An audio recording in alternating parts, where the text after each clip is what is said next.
What would you do if the world laughed at you, but God spoke to you? When corruption covered the earth, and violence filled every heart, one man heard a voice that would change history forever. His name was Noah. The world had grown dark. Humanity multiplied, but so did wickedness. Every thought, every intention was bent toward evil. The earth groaned under the weight of corruption, but in the midst of the chaos, one man walked differently. Noah found favor in the eyes of the Lord. He was righteous. He was blameless in his generation, and he walked faithfully with God. Then one day, God spoke, "Noah, I am going to put an end to all flesh. The earth is filled with violence, but you I will save." God gave Noah an impossible instruction. Build an ark, not a boat, a massive vessel large enough to preserve life itself.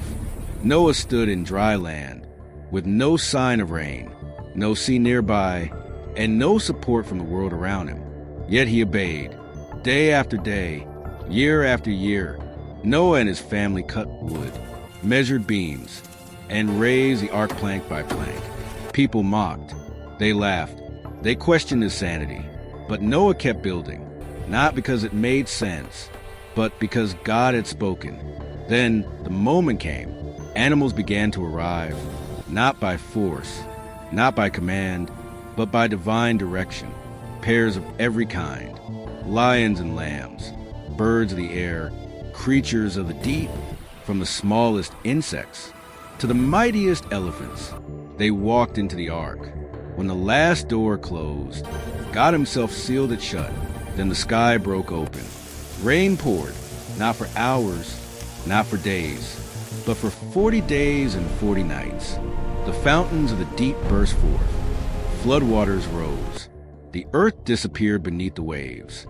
The ark was lifted, tossed on violent waters, alone in a world that had been washed clean.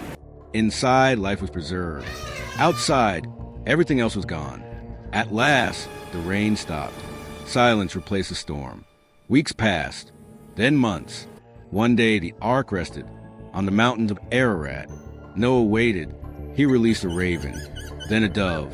When the dove returned with an olive leaf, hope was reborn. Finally, God spoke again. "Come out of the ark."